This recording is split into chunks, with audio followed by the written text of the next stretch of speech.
Julgados e comentados. A jurisprudência sob a ótica do Ministério Público.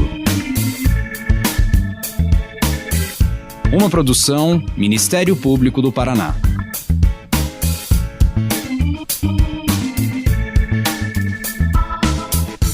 Olá, estamos começando mais um episódio do Julgados e Comentados, nosso podcast para falar dos julgamentos mais relevantes sob a ótica do Ministério Público. Eu sou Eduardo Cambi e hoje converso com a colega Caroline Chiamuleira, também promotora do Ministério Público do Estado do Paraná.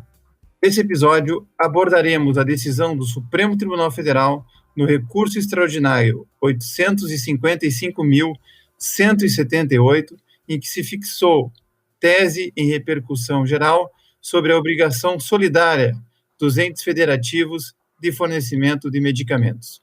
Caroline, muito obrigado por aceitar o nosso convite. Peço que conte um pouco da sua trajetória profissional e acadêmica. Oi, Cambi. Boa tarde a todos que nos ouvem. Eu gostaria de agradecer o convite, mais uma vez, para participar desse podcast. Bom, enfim, eu estava no Centro de Apoio da Saúde, eu tive que me retirar do Centro de Apoio da Saúde por conta da situação do mestrado. Como você já fez mestrado, você sabe que não é fácil para ninguém.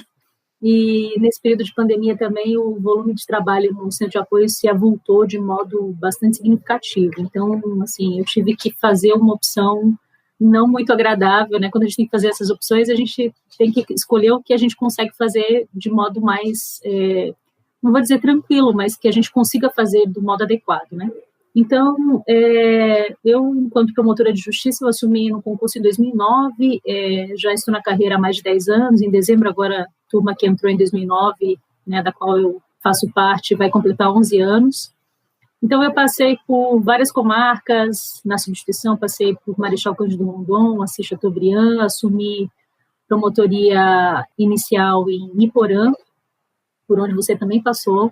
Depois assumi a intermediária em Palmas e a minha primeira final foi em Guarapuava, onde eu tive maior acesso aí com a área de saúde pública, de atuação do Ministério Público. Eu fiquei 3 anos e meio em Guarapuava, vim para Curitiba em remoção, e aí aqui em Curitiba surgiu o convite de participar do Centro de Apoio na Saúde Pública. Participei ali quase 2 anos e meio, no Centro de Apoio. E aí, devido a essas circunstâncias do mestrado mesmo, cuja pesquisa é na área de saúde pública, eu estou fazendo a pesquisa nos serviços contratualizados pelo SUS, a contratação de serviço privado no âmbito do SUS e essa discussão sobre essa contratualização. E aí tive que me ausentar do Centro de Apoio também por conta dessa questão do mestrado. Então agora eu estou envolvida aí com a pesquisa também no âmbito da saúde pública. Muito bem. Carol, antes de a gente começar a falar do julgado propriamente dito, você poderia nos explicar, ainda que brevemente, como funciona a sistemática de oferta de serviços de saúde e dispensação de medicamentos no Sistema Único de Saúde, o SUS? Posso sim. Então, constitucionalmente, isso depois foi reproduzido na Lei Orgânica da Saúde, na Lei 8080, há uma previsão lá no artigo 198, de que os serviços de saúde eles vão ser prestados de modo hierarquizado e descentralizado, Tem também um princípio de regionalização, e, na verdade, ele é importante, mas não para a nossa discussão exatamente. Então, significa dizer o quê? Que o serviço, a execução do serviço de saúde, a competência, vamos começar melhor, a competência dos entes federativos, União, Estado e municípios, também Distrito Federal, mas não é objeto da nossa discussão nesse primeiro momento, é comum. Então, a competência de execução, portanto, direcionada ao Poder Executivo, de prestação desses serviços de saúde, de modo geral, é comum da União, dos Estados e dos municípios. Isso acabou sendo regulamentado não por uma lei complementar, mas por uma lei orgânica, que é a Lei Orgânica da Saúde, que é a 8080. Já na Constituição, quando se trata especificamente da matéria do SUS, lá a partir do artigo 196, nesse artigo 198 se faz referência a essa hierarquização e essa descentralização. E aí nós temos isso melhor regulamentado na Lei Orgânica do SUS, que diz que define melhor as competências específicas no âmbito da União, dos Estados e dos municípios. De modo geral, entre os artigos 15 e 18 ali da Lei Orgânica, de modo geral, o que se tem, né, por orientação tanto em âmbito constitucional quanto em lei orgânica do SUS, é que há uma municipalização da prestação de serviços de saúde. Portanto, essa descentralização constituiria basicamente na municipalização dos serviços do SUS. Entretanto, existe ali previsão de que determinados serviços também sejam executados pelos estados. Algumas poucas atividades seriam executadas, finalmente, né, pela União. Então, a União não executaria serviço público de saúde de modo direto. Ela participaria do cofinanciamento, que é tripartite, entre União, Estados e municípios, para a execução desse serviço.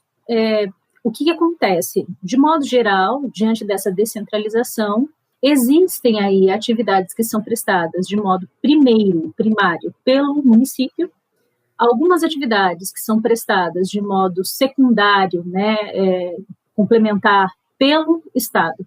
E nessa execução entre Estado e município, a União participa com pouquíssimas atribuições aí, especialmente na vigilância epidemiológica, na vigilância em saúde, de modo geral, né? A gente tem a participação, execução de serviço no âmbito da União, né? E aí a União participaria dessa questão do financiamento. Existe aí, além dessa previsão legal, constitucional e legal, uma previsão normativa no âmbito do Ministério da Saúde, portanto, ela é infralegal, mas ela é tão válida que, para a regulamentação dessas atividades ou dessas atribuições de cada ente federativo, no que diz respeito aos serviços de saúde, quando se trata, por exemplo, da RENASSES, que é a Relação Nacional de Serviços e Ações de Saúde, e quando se trata da RENAME, que é a Relação Nacional de Medicamentos. Então, nós temos os serviços de saúde de modo geral e nós temos uma relação de medicamentos. E aí nós temos também regulamentação nesse sentido, nós temos regulamentação de portarias do Ministério da Saúde que tratam dessas questões. Eu não sei se você quer que eu continue falando sobre essas atribuições e competências, porque daí a gente entra, por exemplo, nessa questão dos medicamentos, nas responsabilidades que já estão definidas no âmbito dessas portarias, né, no que diz respeito à Política Nacional de Assistência Farmacêutica. Acho que a gente pode especificar isso quando nós tratarmos já do acórdão, né, porque ele versa sobre essa questão, né.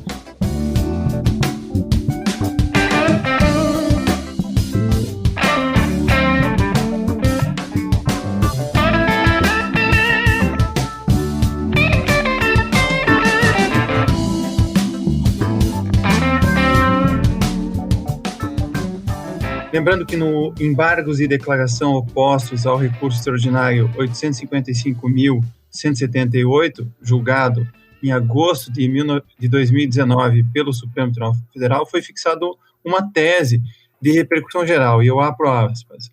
Os entes da federação, em decorrência da competência comum, são solidariamente responsáveis nas demandas prestacionais na área de saúde e, diante dos critérios constitucionais de descentralização e hierarquização, compete à autoridade judicial direcionar o cumprimento conforme as regras de repartição de competência e determinar o ressarcimento a quem suportou o ônus financeiro. Essa tese, entretanto, Carol, ela traz algumas dúvidas. É certo que o Supremo Tribunal Federal pretendeu sedimentar o entendimento para orientar as decisões judiciais nas ações que demandem prestação assistencial de saúde aos usuários do Sistema Único de Saúde, o SUS. No entanto, ainda há incerteza sobre o tema, especialmente sobre a necessidade da União figurar no polo passivo da demanda.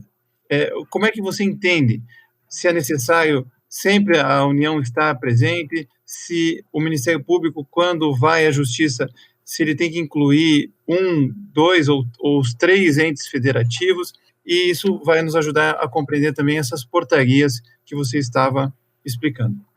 Bom, então, vamos falar lá da RENAME, né? Então, essa RENAME, ela consolida, a RENAME, que é a Relação Nacional de Medicamentos, inclusive ela está atualizada, eu entrei nela hoje ainda, até para verificar se houvesse alguma discussão aí paralela sobre a questão da cloroquina e hidroxicloroquina lá, porque o entendimento que eu tinha de que havia aí previsão de que ele fosse considerado uma das classificações lá de estratégico. De fato, quando eu entrei hoje na Rename, ele é considerado, né, um medicamento estratégico. Já vou explicar porque a gente vai chegar nesse assunto.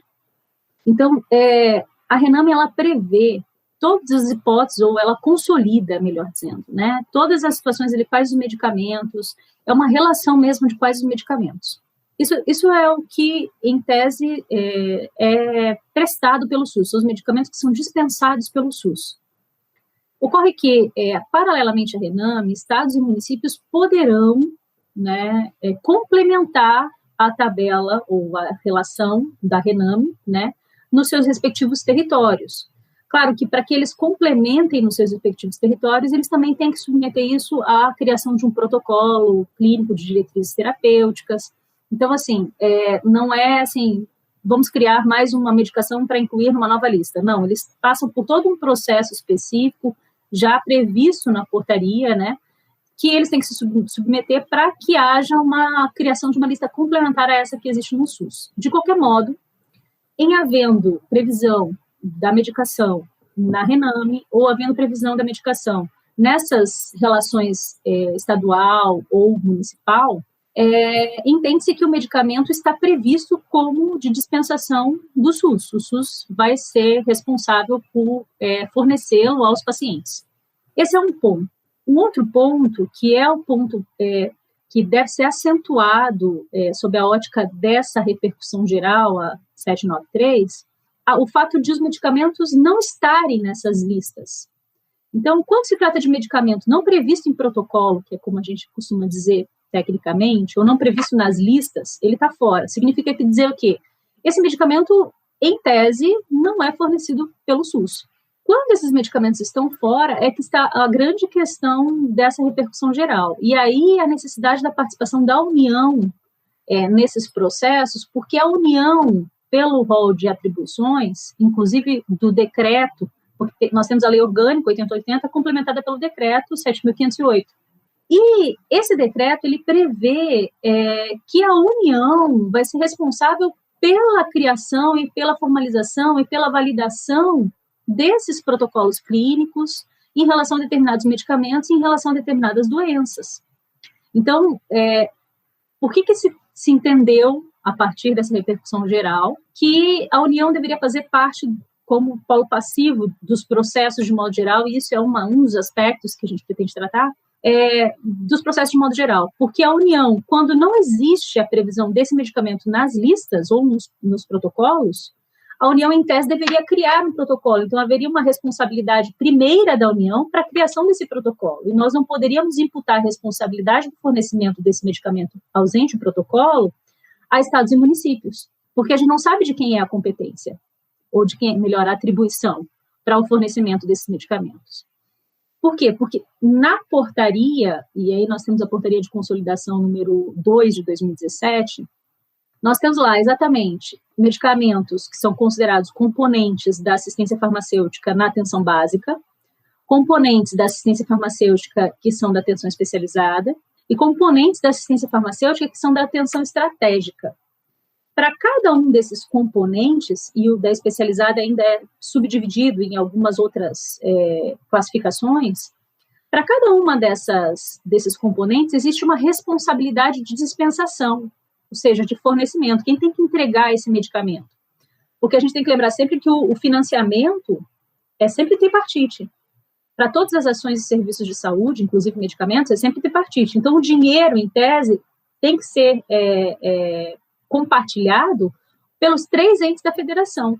Mas, no que diz respeito à obrigação de entregar esse medicamento, portanto, a dispensação, há essa divisão nessa portaria, dizendo que os componentes da atenção básica, eles vão ser fornecidos pelos municípios, porque os municípios, em regra geral, por conta do princípio da municipalização, decorrente da descentralização administrativa, têm a responsabilidade primeira pela prestação e execução dos serviços de saúde de modo geral, inclusive assistência farmacêutica, que a gente chama de atenção primária ou atenção básica. Por isso, essa correlação entre os medicamentos componentes da atenção básica. Então, esse financiamento, ele se dá de modo tripartite. O dinheiro vai ser injetado para a aquisição desse medicamento de modo tripartite. No estado do Paraná, nós fazemos esse financiamento tripartite com dinheiro da União, com dinheiro do Estado e com dinheiro de todos os municípios, por meio da aquisição desses fármacos pelo consórcio Paraná, que é Paraná Saúde, que é um consórcio intermunicipal composto pelos municípios do estado do Paraná, salvo engano, com exceção de Curitiba, mas com todos os demais, com o Estado, para quê? Para a aquisição centralizada desses medicamentos, porque quando você compra esse medicamento em larga escala, né, como ele é um medicamento da atenção primária, atenção básica, todos os municípios precisam fornecer. Quando você compra em larga escala, a tendência é você ter diminuição do custo desse medicamento. Então, por isso, se centraliza a aquisição nesse consórcio. E aí existe, até eu fui ver uma deliberação recente, que é uma deliberação agora de abril desse ano, que é a 49/2020, que diz assim, que eles pactuaram, União, Estados e município, o pagamento desses valores conforme o número de habitantes, né? Então, por exemplo, o repasse da União vai se dar entre R$ 5,85 a R$ 6,05, uma variação aí, por habitante, conforme o IDH do município. Então, se o município tem lá 100 mil habitantes, vai multiplicar esse valor. E o IDH qual é? Muito baixo, baixo, médio, alto, muito alto. Conforme o IDH, esse valor vai ser multiplicado pelo número de habitantes. Esse valor é o que vem de repasse da União. Esse repasse da União sai do Fundo Municipal de Saúde, do Fundo Nacional de Saúde, portanto, lá da União, e vem parar no cofre do Estado. Para quê? Para que o Estado, com esse dinheiro, que é a verba tripartida, né, da União, junte o seu próprio dinheiro próprio, e aí também nessa deliberação da CIB nossa aqui do Estado do Paraná, Comissão Intergestores Bipartite, o Estado vai investir entre R$ 2,85 a R$ 3,25, né, conforme o IDH também, por habitante. Então, mais o dinheiro. Se o município tem 100 mil habitantes, o valor lá de R$ 2,85 a R$ 3,25, conforme o IDH, multiplicado por 100 mil. Esse valor é o que o Estado vai investir naquele município, para aquele município, por habitante.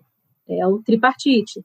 E o próprio município, então sai o dinheiro do seu próprio fundo, na verdade não sai, permanece no seu próprio fundo, né? Vem o da União para o fundo estadual, o dinheiro do Estado permanece no Estado, e aí vem o financiamento dos municípios, né? O município vai investir, no mínimo, 2,36 centavos para a aquisição do seu orçamento próprio, para a aquisição desses medicamentos do componente básico da assistência farmacêutica. E aí, junta todo esse dinheiro para que haja o repasse desse valor a esse consórcio que foi criado para aquisição centralizada, e esse consórcio faz a aquisição desses medicamentos e distribui pelos municípios do estado do Paraná. Então, tudo isso para explicar o quê? Que no componente básico, na lista prevista, a responsabilidade para o financiamento é dos três, mas quem compra, quem dispensa e tal, por meio desse consórcio, é o município e o Estado, a União só financia. Aí, a aquisição do componente básico. No componente especializado, existe um outro regramento. O componente especializado é aquele tipo de medicamento que vai ser fornecido ao paciente para a continuidade da linha de cuidado dele. O que é a linha de cuidado? Então, em tese, segundo o sistema, ele tem que ser atendido, num primeiro momento, numa unidade básica de saúde, né, lá na atenção primária, receber os cuidados.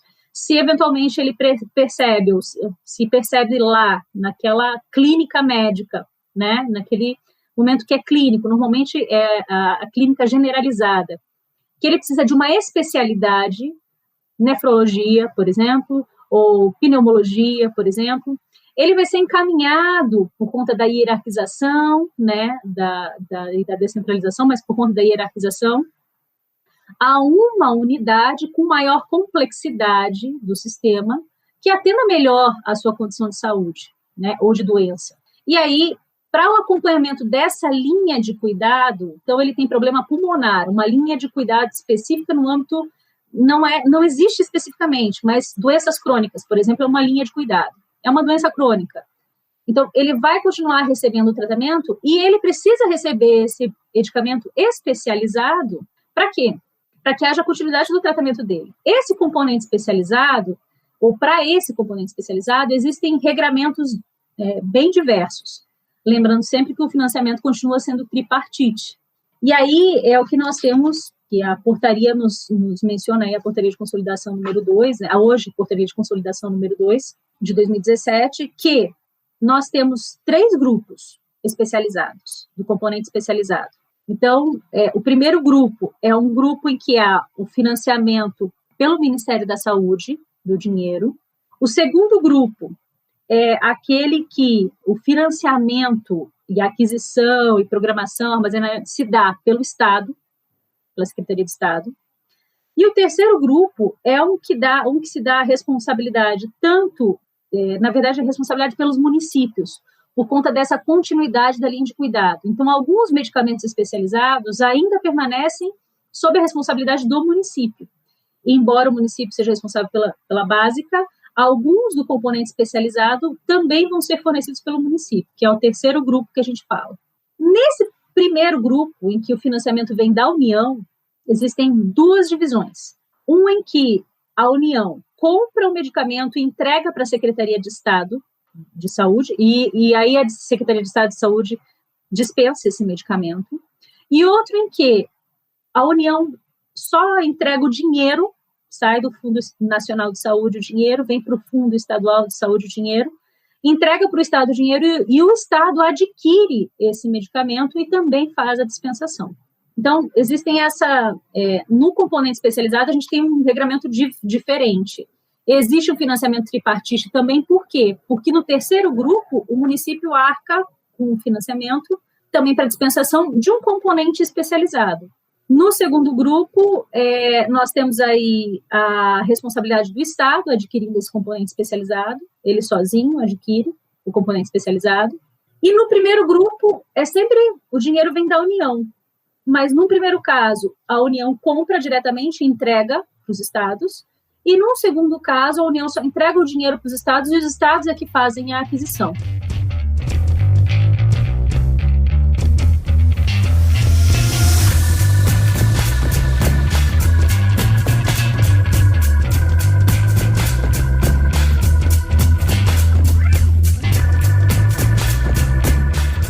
Agora, nem sempre esse medicamento está disponível. E quando ele não está disponível, o recurso extraordinário diz que a responsabilidade é solidária e causa essa dificuldade de se entender. Todos têm que ficar no polo passivo? Ou dentro dessas categorias que você coloca, como é que você organiza esse pensamento para dizer lá para o promotor lá na ponta, faça isso, faça aquilo?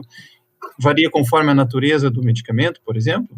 Então, na verdade, a natureza do medicamento vai se verificar. É especializado, que tem que ser adquirido pela União, mas dispensado pelo Estado. É medicamento que tem que ser adquirido, ou o dinheiro vem da União, mas tem que ser dispensado pelo Estado, o Estado é o responsável. É medicamento que o Estado tem que comprar e tem que fornecer, ou é medicamento especial que o município tem que fornecer. Então, é aí que você verifica a competência de cada ente.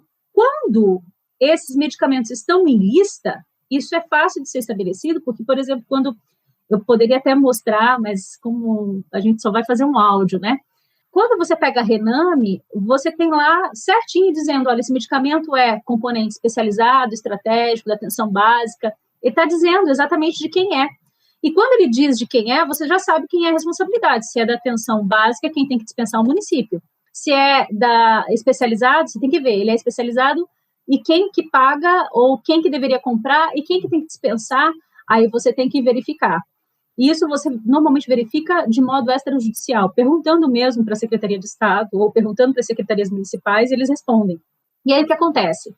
Quando você tem isso em mãos, você sabe de quem é a competência, ou a atribuição, contra quem você vai mover a ação. E aí não importa a questão do custo do medicamento. Por quê? Porque o medicamento está em lista. Então, já existe previsão do fornecimento desse medicamento. Então, esse é o primeiro aspecto.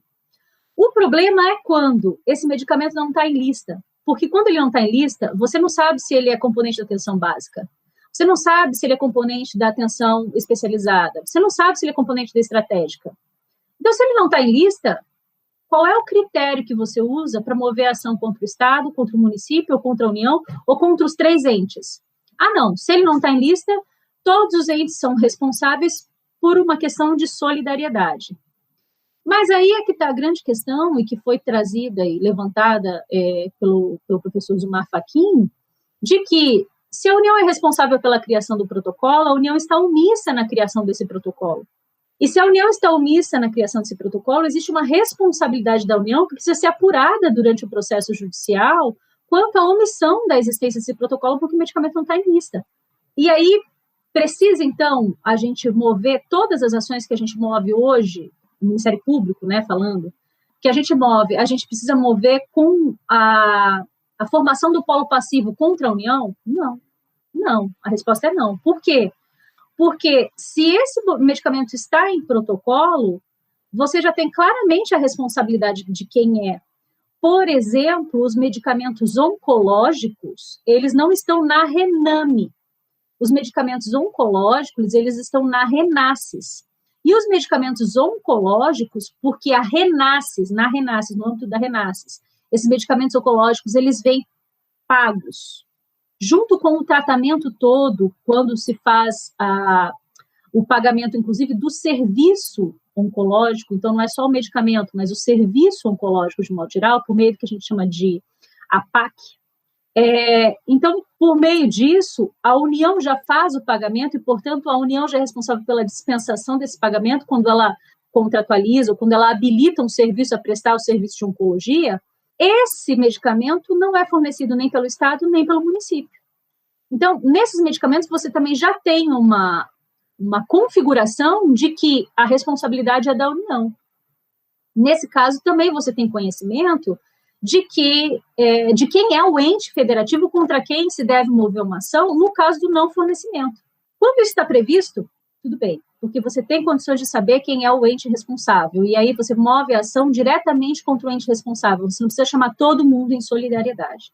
O problema é quando você não sabe quem é o ente responsável.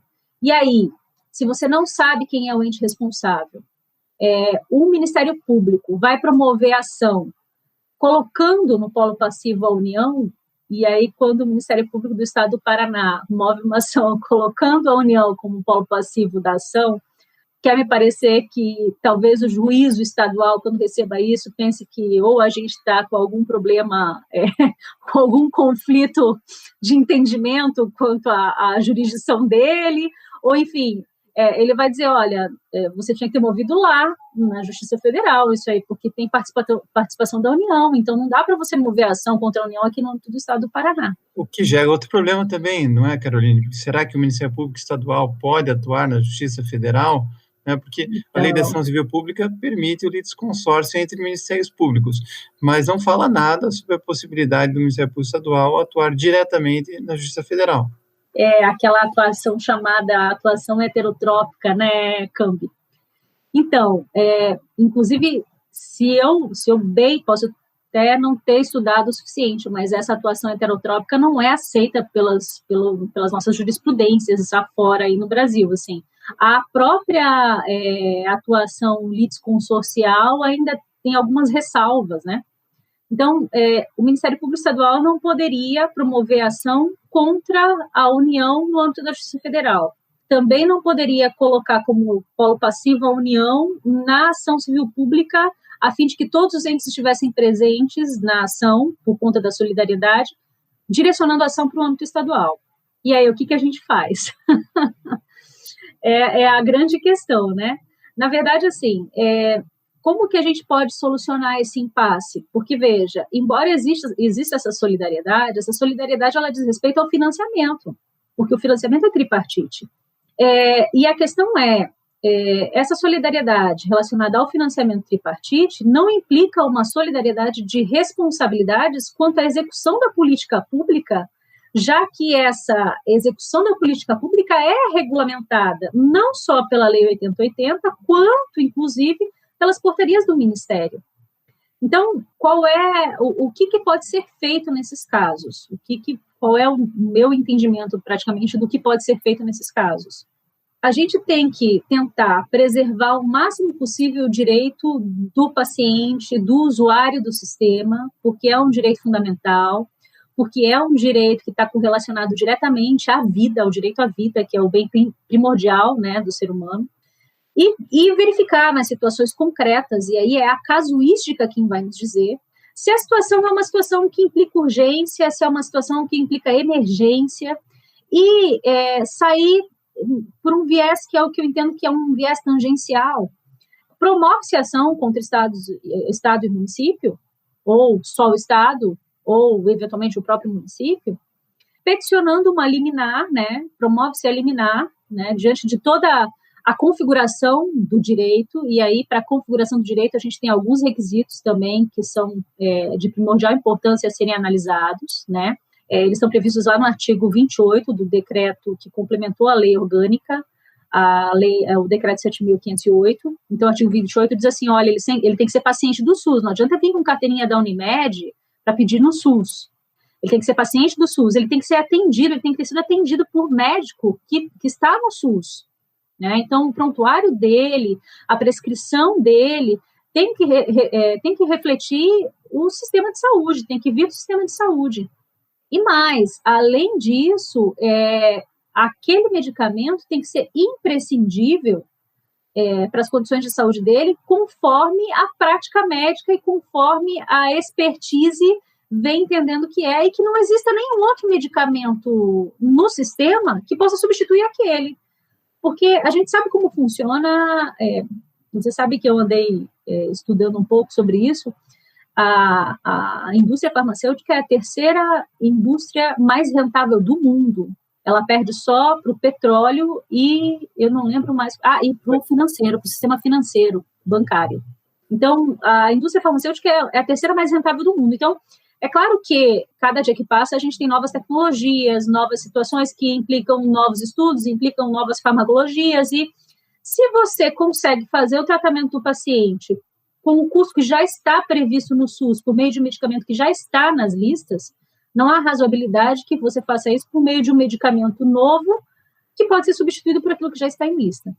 Então, também tem que haver esse critério de que seja algo que não esteja, não possa ser substituível. Bom, enfim, se você tem essa situação de urgência, emergência, o paciente está precisando, você tenta uma liminar no juiz estadual, que você até pode considerar um juiz incompetente, pode até informar na inicial, que você, olha, realmente pode ser que isso aqui seja da União, porque não existe protocolo, as condições estão previstas conforme tem lá o artigo 28, ele é do SUS, prescrição do SUS, a expertise médica tem entendido que é o caso desse medicamento, não existe nada no SUS que possa ser substituído. O paciente, recentemente, por uma decisão do próprio STJ, não do STF, é vulnerável, né, economicamente, então não tem condições aí, materiais e financeiras de fazer a aquisição desse medicamento. E, por favor, senhor juiz, o senhor defira a liminar, se o senhor entender que sim, e se o senhor entender que o senhor não é competente, o senhor remete esse processo para a Justiça Federal, para que lá, no âmbito da Justiça Federal, se entenda se a União deve ou não fazer parte do polo passivo dessa ação, mas que essa liminar continue vigendo enquanto isso não for revisto no juízo federal, porque a gente sabe que as regras de processo civil, elas autorizam que mesmo uma decisão por juiz incompetente continue tendo vigência diante da circunstância, por exemplo, de uma urgência e emergência de saúde de um paciente.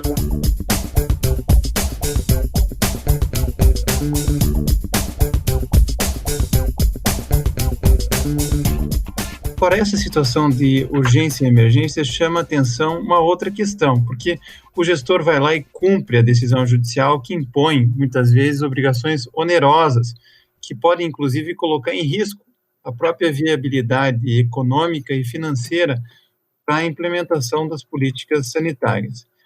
Porém, diante da reafirmação pelo Supremo Tribunal Federal da solidariedade entre os entes da federação, como funciona o mecanismo de ressarcimento de valores pagos para o custeio de medicamentos, insumos, produtos, ações e serviços de saúde que são de responsabilidade de outro ente federativo?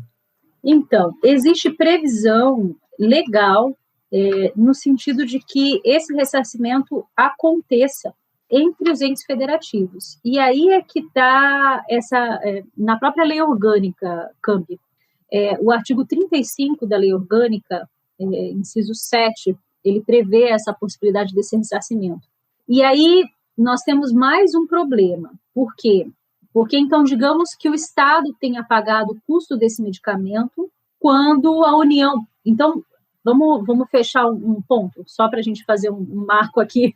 Em relação a medicamentos que têm configuração em listas, a gente não tem esse problema. O problema é quando a gente tem medicamento que não tem configuração em lista. Então, fora dos protocolos. Nesse caso, promovida a ação, o juiz é incompetente, o juiz remete isso para a Justiça Federal. Como é que vai ficar essa discussão do ressarcimento? Digamos que no âmbito do Estado, e nesse ponto eu entendo, inclusive, que a repercussão geral foi bastante positiva, porque, se eu não estou enganada, Câmbio, o próprio Estado do Paraná já tentou se ressarcir da União há 1 ou 2 anos atrás, e foi indeferido o pedido, assim, foi julgado, com trânsito julgado, que não podia se ressarcir, sabendo-se que, pelas regras de atribuições de competência, ele poderia sim, tanto que ele promoveu a ação. Então, nesse ponto, eu reputo essa questão da repercussão geral aí bastante importante com essa questão da compensação entre os entes. Por quê? Porque existe previsão na lei orgânica, né, desse ressarcimento. Então, naquele caso, por exemplo, de urgência e emergência que a gente estava falando, quem pagou, quem bancou, a ação foi movida contra o Estado, a ação foi movida contra o município. A gente pediu a liminar, foi dada a liminar, quem tem que bancar financeiramente é o município, quem tem que bancar financeiramente é o Estado. E, eventualmente, essa ação vai para a Justiça Federal. E se discute que a responsabilidade, de fato, era da União em relação àquele medicamento. Primeiro, pela omissão de não ter colocado isso em protocolo. Segundo, porque, efetivamente, se ela criasse o protocolo, a responsabilidade financeira seria dela, embora a eventual dispensação pudesse ocorrer pelo Estado, mas quem ia ter que bancar financeiramente era a União. Nesse caso, por aquela questão dos medicamentos especializados lá, né? Então, nesse caso, há a possibilidade de se determinar judicialmente essa compensação de um ente pelo outro, na própria ação judicial, na própria decisão que vier a julgar essa ação civil pública, normalmente nós entramos, em relação àquele paciente, cujo medicamento foi bancado inicialmente ou pelo Estado ou pelo município. Então, a União compensa Estado ou compensa município. Então, é possível que isso aconteça, inclusive agora, com essa repercussão geral, com esse efeito vinculante da repercussão geral. A questão é, se chega na Justiça Federal, e aí a Justiça Federal entende que a União não tem responsabilidade ou não tem que intervir no feito. Aí esse processo vai ter que voltar para o estadual, para o juiz estadual, seja movido contra o município ou contra o Estado. Ele vai ter que voltar para o juiz estadual. E aí, nesse caso, a decisão quanto à compensação, ou município ou Estado, conforme a responsabilidade de cada um deles, que vai ter que ser aferida no caso, vai se dar no âmbito da Justiça Estadual, que vai retomar o trâmite processual e verificar essa questão dessa compensação, se de fato tiver que haver. E aí um ponto que eu acho bem relevante é que vários entendimentos que eu tenho lido ali do STJ são no sentido de que esse ressarcimento tem que se dar em fase de cumprimento de sentença. Só que existe um problema, porque se você... Então, o ente é solidário, certo? Se ele não participou do processo inteiro de conhecimento, como é que você vai direcionar o cumprimento da sentença para um ente ou para um sujeito passivo, um polo passivo, que não participou do processo inteiro, da formação do título? Então, como é que você vai executar isso depois contra um ente e vai promover essa compensação financeira contra um ente que não participou da formação do título? Então, é bastante complicado esse entendimento que vem sendo adotado pelo STJ. Ele tem frisado muito essa questão da solidariedade, mas ele tem entendido que, na verdade, assim, a União não precisaria participar da formação do título. E aí ele tem entendido, não, olha, nem é o caso de ficar na Justiça Federal e tal, continua no Estado. Só que fica complicado você direcionar no final, né, se for a responsabilidade mesmo da União, contra a União, um título do qual ela não participou da formação. Então, esse é um outro aspecto. Falando ainda de custos, a gente sabe que tem medicamentos de alto custo, né? E o Supremo também discute, especialmente no recurso extraordinário 566.471, o dever do Estado de fornecer um medicamento de alto custo a portador de doença grave que não possui condições de comprá-lo.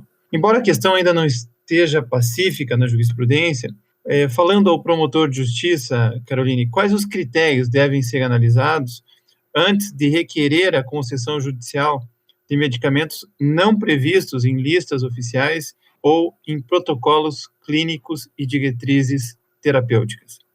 Então, o ministro Gilmar Mendes pediu vista do processo, já tem aí voto do ministro Marco Aurélio, que até entendeu aí sobre uma questão, achei bastante, até talvez, não vou dizer irrazoável, mas assim, achei um pouco exigente demais, assim, sabe?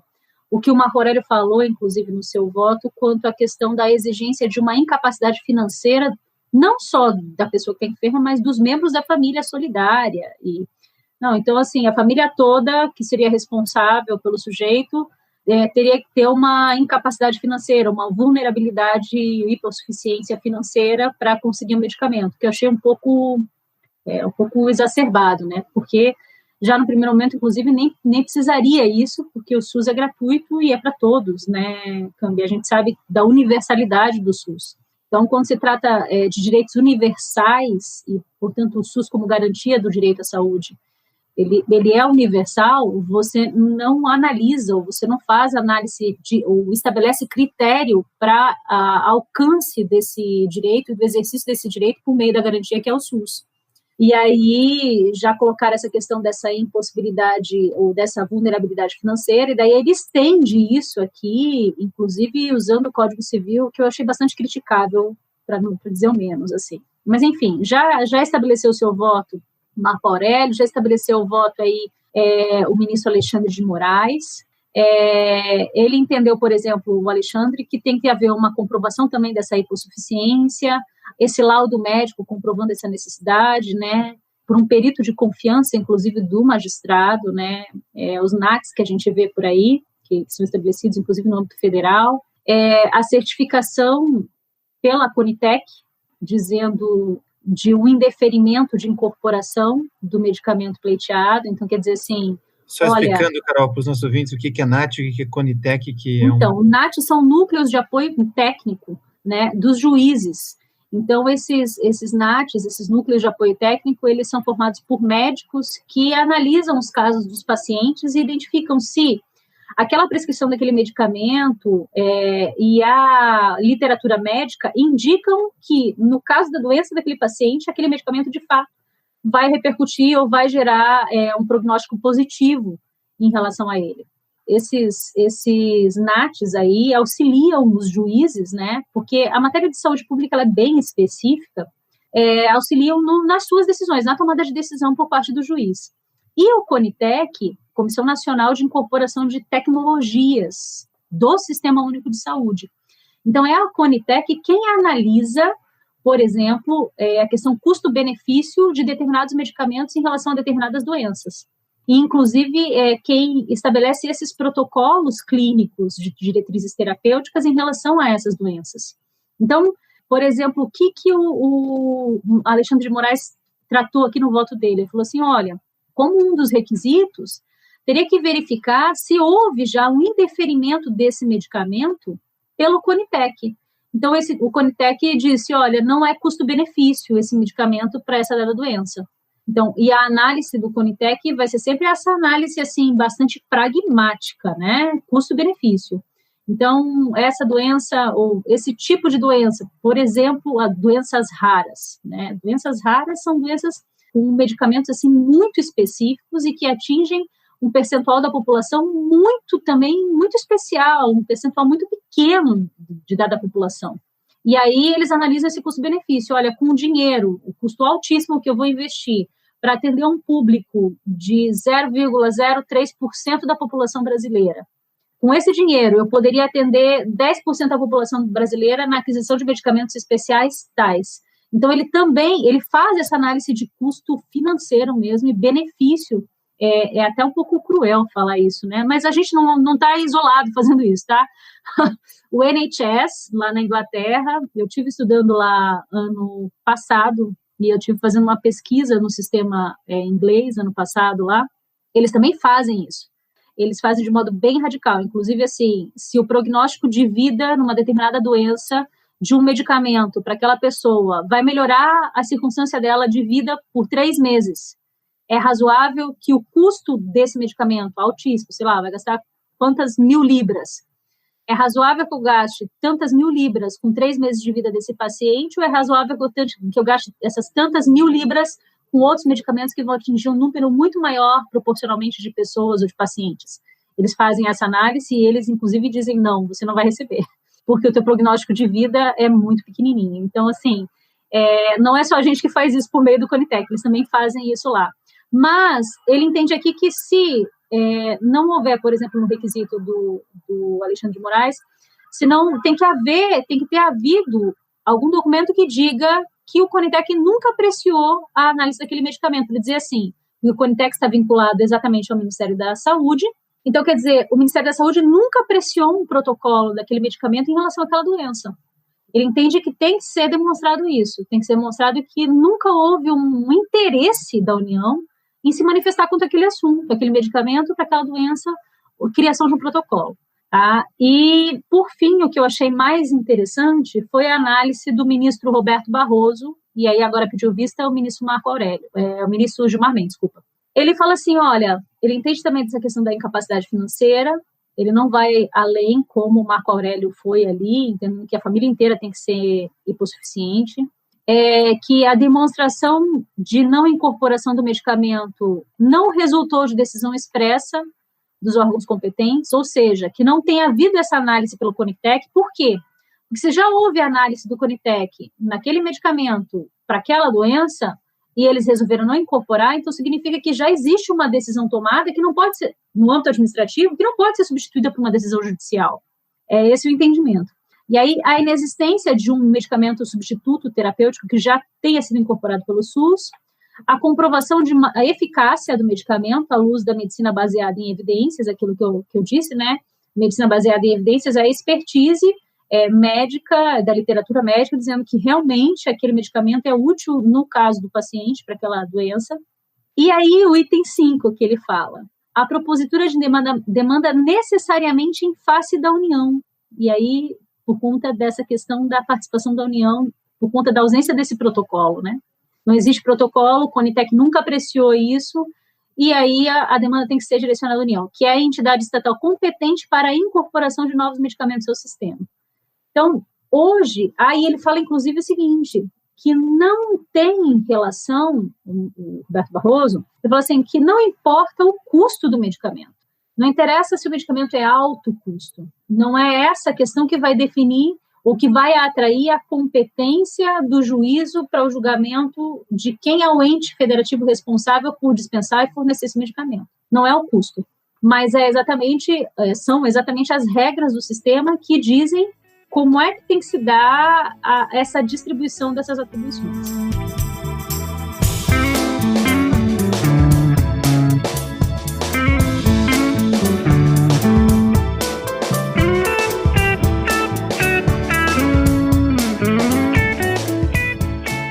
Carol, para a gente fechar esse podcast, ainda na questão dos custos, a gente sabe que diversas universidades aqui no Brasil, inclusive o CNJ, mostram que os custos com a judicialização da saúde aumentam ano a ano, o que certamente desorganiza a aplicação dos recursos e a execução das políticas públicas. O que o Ministério Público pode fazer para contribuir para o melhor funcionamento do Sistema Único de Saúde, sem necessariamente acionar o Poder Judiciário? Então, esses dados de custo em saúde, eles são reais. Mas eu quero fazer uma vírgula em relação a essa questão da desorganização do sistema. Por quê? Porque a judicialização, ela só desorganiza o sistema quando o sistema, na verdade, não está organizado. Né? Porque, por exemplo, nos medicamentos que são objeto de protocolo, bom, se são objeto de protocolo, se já estão em lista, tem que haver aquisição, tem que haver a programação, tem que haver a distribuição desse medicamento, a programação quanto à aquisição, a verificação, inclusive a fiscalização quanto à validade desses medicamentos. Então, em tese, porque nem sempre é assim, mas em tese, no âmbito do Estado, mais em alguns municípios, alguma dificuldade. Mas, em tese, quando já existe medicamento em protocolo, né, nas listas, o sistema, em tese, já é para estar organizado. Quando se judicializa nesses casos, não é porque está organizado, é porque está desorganizado. Porque daí você está exigindo um direito fundamental do paciente porque o Estado ou o município estão desorganizados e não estão fornecendo esse medicamento que está em lista. Então, existe uma desorganização. Então, a judicialização, nesse caso, ela não desorganiza, ela vem no sentido de organizar o sistema. Quando esse medicamento não está em lista, existe aí uma controvérsia. Por quê? Porque se não está em lista e não foi feita uma análise ainda desse medicamento, a atuação da Conitec e a atuação do Ministério da Saúde, é claro que não vai acompanhar a celeridade das inovações tecnológicas, Cambi, porque a gente sabe que hoje a coisa está cada dia mais, você dorme de um jeito e acorda de outro, né? Então, assim, a tecnologia, ou esses avanços tecnológicos são muito céleres, mas é necessário que exista uma maior eficiência, especialmente por parte da União, no que diz respeito à criação ou análise desses protocolos clínicos em relação a determinados medicamentos, em relação a determinadas doenças, que são, em regra, aqueles medicamentos e aquelas doenças que são maior objeto de judicialização. Então, não se judicializa, inclusive se faz esse acompanhamento, por exemplo, o Estado do Paraná faz esse acompanhamento, ele tem tabelado quais são os medicamentos mais judicializados em relação a quais doenças. A União, porque não sofre, em regra, como polo passivo, bom, pelo menos até a edição dessa repercussão geral, como polo passivo, as ações que são movidas quanto à questão da assistência farmacêutica, não tem esse conhecimento, não sabe que medicamentos são mais judicializados, não sabe em relação a quais doenças esses medicamentos são mais judicializados. E, portanto, falta uma eficiência no que diz respeito a dizer, precisamos criar um protocolo clínico. E ela nem precisaria sofrer essas ações, bastaria ela ter uma relação um pouco mais simbiótica, não vou dizer simbiótica, mas uma relação mais próxima dos estados, porque os estados têm essas informações. Então, eles poderiam criar protocolos a partir desse processo de judicialização. Porque se está acontecendo a judicialização, e se a judicialização, em regra, pelo Ministério Público, é uma judicialização muito responsável porque ela analisa exatamente todos esses critérios que são estabelecidos, tanto pelo decreto, quanto agora por essas vinculações por meio de decisões do Supremo Tribunal Federal, a própria decisão em repercussão geral do STJ, quanto à questão da hipossuficiência financeira, né, desse paciente. Então, tudo isso a gente faz a análise. Então, a responsabilidade, a judicialização do Ministério Público é muito responsável, não se faz uma judicialização sem pé nem cabeça.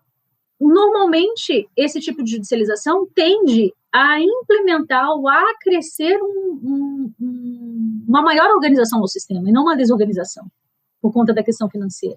Agora, o que é mais desejável? Hoje em dia, o que a gente mais tende a fazer, inclusive agora eu estava estudando recentemente no mestrado, inclusive no processo penal, é a negociação. Então, é o negócio jurídico, é o consenso, é o estabelecimento de consensos, de pautas de consensos. Então, e isso, não se pode negar que o Ministério Público do Estado do Paraná faz muito na área da saúde. Inclusive, era algo que eu tratava já há algum tempo com alguns colegas. Muitos colegas atuam na área de saúde pública, em algumas comarcas, cumulando com patrimônio público. E aí você tem que fazer o jogo do bate-a-sopra. Porque na área da saúde, se você levar a área da saúde nos termos do que você leva a área de patrimônio público, você não consegue estabelecer relacionamento, você não consegue estabelecer relação de confiança para trabalhar negociação nessas questões, especialmente de medicamentos, especialmente de saúde de modo geral, que são muito mais tratáveis no âmbito extrajudicial e extraprocessual. Eu consegui enquanto promotora na época que estava em Guarapuava, muitos melhores resultados enquanto atuava no extrajudicial, de forma extraprocessual, do que judicialmente. Então, na área da saúde. Mas eu não tinha patrimônio público. Porque se você começa a fazer investigações do patrimônio público, especialmente na área de saúde, aí você não consegue estabelecer negociação. E um outro aspecto que eu queria tratar, só para a gente finalizar, é que existe um grande problema na judicialização em saúde, porque você não consegue fazer judicialização em saúde coletiva. A judicialização ela é melhor vista do aspecto jurisdicional, portanto, do juiz que julga, individualmente, quando você promove ações individuais, do que quando você tenta promover ações coletivas. Eu já vi mais de um caso em que se tentou formular um protocolo clínico de diretrizes terapêuticas por meio de ação civil pública, e isso caiu por terra porque não se conseguiu estabelecer o protocolo clínico de diretrizes terapêuticas por conta de que se tratava de uma ação coletiva. Então, você não poderia estender os efeitos. Eu mesma entrei com uma ação, uma vez, no âmbito da infância, para que em determinadas... Porque já existia protocolo, veja, já existia protocolo que em tais casos, a criança podia receber determinado medicamento.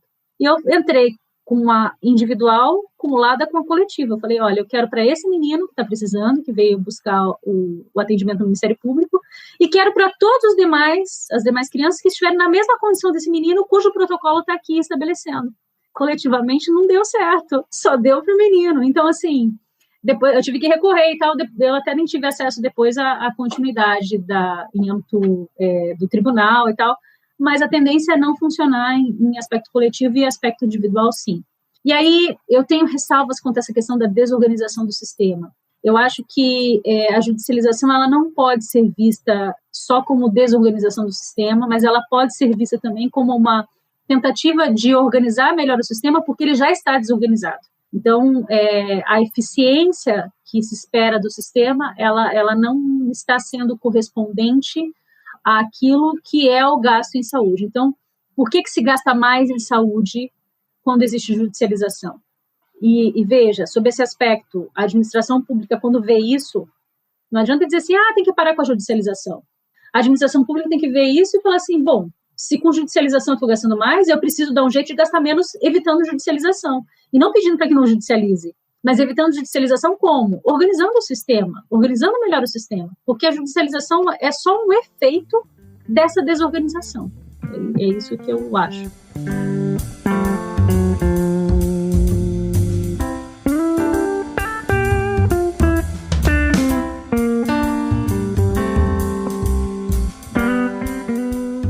Foi uma ótima conversa, a gente aprendeu muito com você, Caroline. Quero agradecer imensamente por estar aqui no nosso podcast Julgados e Comentados. Obrigado. Imagina, eu que agradeço e até uma próxima oportunidade. Não esqueça de curtir ou se inscrever em nossas redes sociais e assinar nosso podcast no aplicativo de sua preferência. Você também pode participar da elaboração dos Julgados e Comentados. Para sugerir um tema, encaminhar dúvidas ou comentários, envie para a gente pelo e-mail julgadosecomentado@mppr.mp.br ou pelas nossas redes sociais. Muito obrigado e até a próxima! Uma produção Ministério Público do Paraná.